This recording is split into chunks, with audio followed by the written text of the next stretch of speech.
Hello. Hello, hello, hello. Welcome to episode 28. You're watching the Daily with Live or you're listening on the podcast. Thank you so much for joining here. You read the title of today's episode correctly, My Mushroom Trip and Alice in Wonderland. And in fact, you're probably like, ooh, mushroom trip. Ooh, Alice in Wonderland. Alice in Wonderland hijacked my mushroom trip and I was pissed. Oh my gosh, I had such high hopes. I was like, "Oh, mushroom trip. It's gonna be great. I'm gonna go into it deeper." Alice in Wonderland is a fantastic movie and very insightful of what is going on in the world, what has been going on in the world for a very long time. So I draw lots of parallels there. It taught me a few things, but it definitely hijacked my experience on mushrooms. Now, I don't know if you've ever done mushrooms. I love them. I think everyone should get high before they get drunk, to be honest.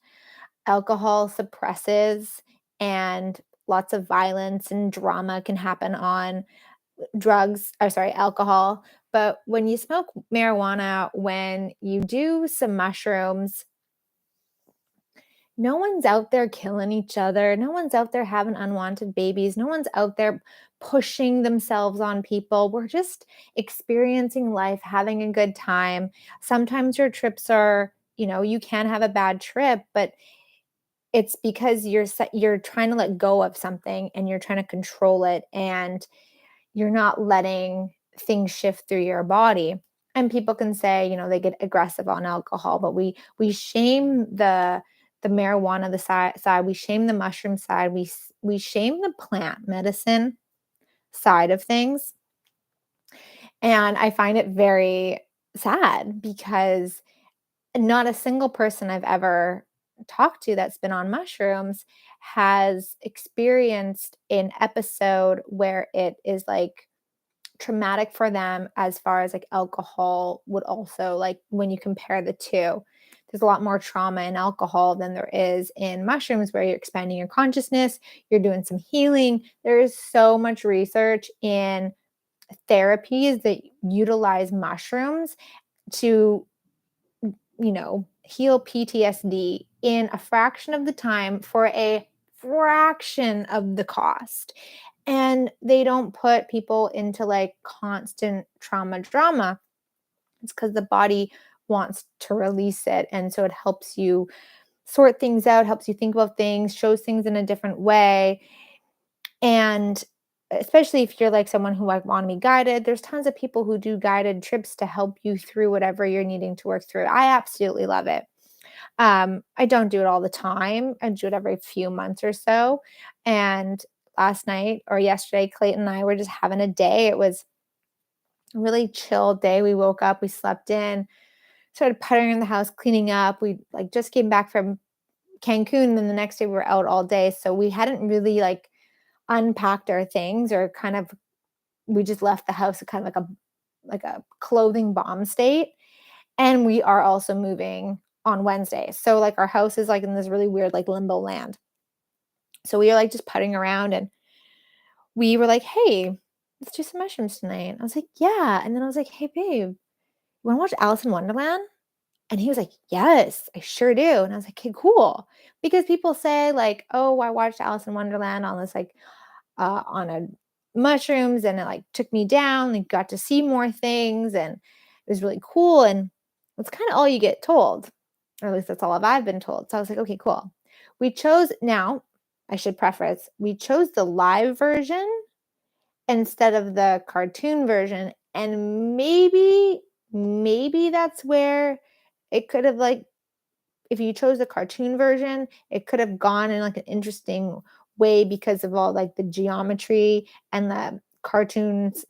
Like it's just like a different kind of atmosphere of Alice in Wonderland. But we chose the live. First things first. I was like sitting there halfway through the movie and I was like, "This is a great movie. This is a great movie. It's well done. It's so awesome. I'm very entertained." But I'm not seeing anything. As far as like when I'm on mushrooms, I can see a lot of geometry. Many people will see geometry. You'll look at something and you'll kind of see the shapes inside the fabrics, or inside, like you will see geometry. It's just kind of given that kaleidoscopy feel. So I wasn't seeing anything on top of or in finer detail or in extra detail than what the movie was showing me. Like I could very much see and like I'm no, it's looks normal. It looks normal, I should say. And so that wasn't happening. And then I was just getting all the tingles. And the thing before we decided to watch the movie is because when I do mushrooms, I go through a state where I have to move. Like if I'm n- sitting down, there becomes a moment where like if I don't start moving, I'm going to feel gross and sick. And so I call these my dancies. So I will get up and like music has to be on, and the more drummy kind of like instrumental the better, but I will just dance around the house like no tomorrow, just like full on dance party. And it is fantastic. And then I start thinking about, things I'm hearing in my journey and from teachers, and I'll be able to absorb them and think about them in a different way. And the first time I ever did mushrooms was with Clayton.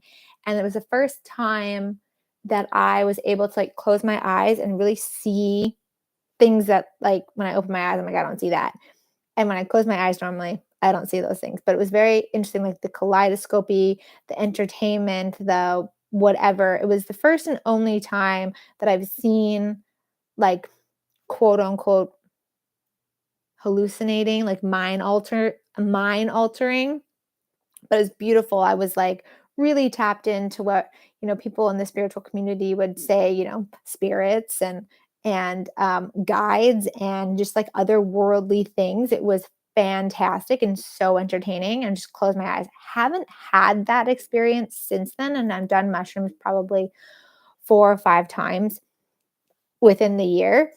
Um, so but what happens is I just kind of translate information differently and a little bit more further in depth, and I get really connected to like my 4-year-old self, and I get really playful, and again full on movement. Like I can't control my limbs, they're just like moving in all sorts of ways, and it's very fun. And then I'll sometimes start tapping further into like my work as I do as a in the energy works that I do. I will get, when I'm on mushrooms, further, like I'll get closer to that ability to tap into things, which I find super cool because it's so defined and it's so unique, and it like I absolutely love getting to that point. I need to learn how to get to that point without the mushrooms because I know that it can be super awesome as well. And I have the capacity. It's just kind of like hidden and behind some, curtains right now. But I'll tap into those, which I really find super awesome as well. And Clayton likes to just be a little bit more subdued, a little bit more mellow, and I'm just like the complete opposite, just running around, dancing around, can't control my limbs. Like if I try and stand still, like movement will just start happening. Like I'll just start moving my hands and then they're on their own, like dance. I love it. So the dances had gone through. We went upstairs to the rooftop to kind of look outside, and I was like, meh, meh, I don't want to be in the world on my trip. I want to go back into my own world. So I was like, hey, let's go back downstairs to our own world. And by the time I got there, like my dances had kind of subsided, and I was going into more of like a little bit of a mellow state. And that's where a lot of thinking can happen, which I find so beautiful. You can get very introverted and just start thinking of things and processing things in a much deeper, faster way. Seems like forever, but it's not. And so I was like, "Hey, do you wanna do, like, the movie?" And he was like, "Yes." And so we sat down and watched the movie, and then I was just, like, buzzing. Like, you get the tinglies in your body, and we're watching the movie, and both of us were like, "We just got hijacked by Alice in Wonderland." Like, neither of us had an experience that was outside of or in addition to the movie we were seeing, and so we're like, "Aw, Allison, like, that sucked." But the movie was great, and I feel like I saw so many parallels, and it was such a clear message that I don't think people pay attention to enough. And, like, what is it gonna take for the entire planet to understand that it's a freaking choice, everything we do, and we don't have to keep following the footsteps of fear and being driven by fear. Um like this storyline has been playing out for centuries. And it seems like there's so many movies that keep telling us, and so many experiences that keep telling us, and there's scripture, and there's spirituality, and there's, plant medicine, and there's tribes that are teaching to release fear and go back to your will, go back to your free will. And Alice in Wonderland is no different in this story, where life was good and everyone was respecting everyone, and then it was, rudely taken away from us, and fear was the reigner, dictator was the reigner. If you didn't do what I said, I was going to kill you. The funny thing is, and I know this is a little bit of a morbid thought, but I'm going to say it anyways, because maybe it'll spark like a moment for you. If we all just chose to say no to being under fear and dictatorship, and the result was, well, then I'm going to kill all your heads. At some point, if the message was to always say no and not follow in fear, there would be no one to control. Like, I know that's kind of morbid, because that means that there'd be a whole bunch of death. But then it would just be like, well, I have no one, right? And it's weird, because it's such an amazing tactic to use when we're using fear as our control point. And I think I talked about this. It's also, shown in the documentary Keep Sweet and Obey, the FLDS fiasco, and how fear and control was played out in that culture. So it was really interesting to watch this movie, like a hypothetical. It's just a made up movie, right? Like, that's what you think. Oh, it's just made up. But if you really pay attention to the message, at some point, the Queen of Hearts, her Jabberwocky dies, and the champion of Allison, comes to, and the crown is, put back on the diamonds, and, don't hurt, I can't hurt anyone. But the diamonds, like Anne Hathaway's character plays this, and she just keeps saying, like, you have to choose. Like, people are like looking, what should I do? What should I do? And Anne Hathaway keeps going, it's your choice. What do you want to do?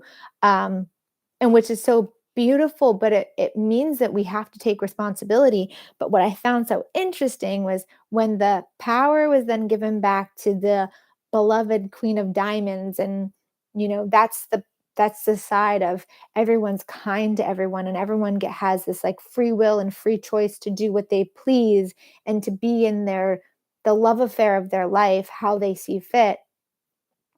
Everyone just drops their swords and stops fighting. And it was so interesting. So I was like, well, y'all could have done that, like, when it all happened. You all could, like, it's so simple, like, it's such a simple concept, and I understand it's so hard, and I am not perfect in this, but I'm asking the question from my mushroom trip of, like, what is it gonna take for the whole world to wake up and be in their own autonomy and power, and know that there is a choice, and your choice to do what someone else says when it's wrong for you, or it's upsetting to you, or it's not in the direction, but you do it so that XYZ doesn't happen to you. Like, you are just perpetuating it, and you are just passing it down to generations. And if that's okay with you, interesting. But if that's not okay with you, really have, like, I invite you to have courage as many times, and keep cultivating that courage in yourself. And I didn't want this to turn into like a preachy moment, but it's just so relevant in today's time, and for a movie that was created so many years ago. And it's a theme that's always like played out, but it's never something I think we truly as viewers take as a sign, as a message, as an empowerment. And we just kind of fluff it off like, that's a cool movie. But because I was in mushrooms, and because of the times of the world right now, it was just like more impactful. And so that was that. And then after the trip, you kind of go in a mushroom trip, you kind of go through these like stages. And one of the stages is just like more reflection and the ability to have some really deep conversations. And so Clayton and I got into some really deep conversations, relationship wise. It was really beautiful and such a gift. And we really unpacked so many beautiful things. And at times being like, oh my God, like I didn't even see that that was my blind spot. I didn't even see that that was what I'm doing. And kind of these like calling me out, calling him out, but in this like beautiful, loving way, like kind of almost like presenting the stories we tell ourselves, presenting the here's my trauma, here are my triggers, here are my emotions that are still trapped, and therefore I'm subconsciously creating reactions or the manifestation of how I behave and I act, or what I consistently bring into my life is, here present in our present in our present.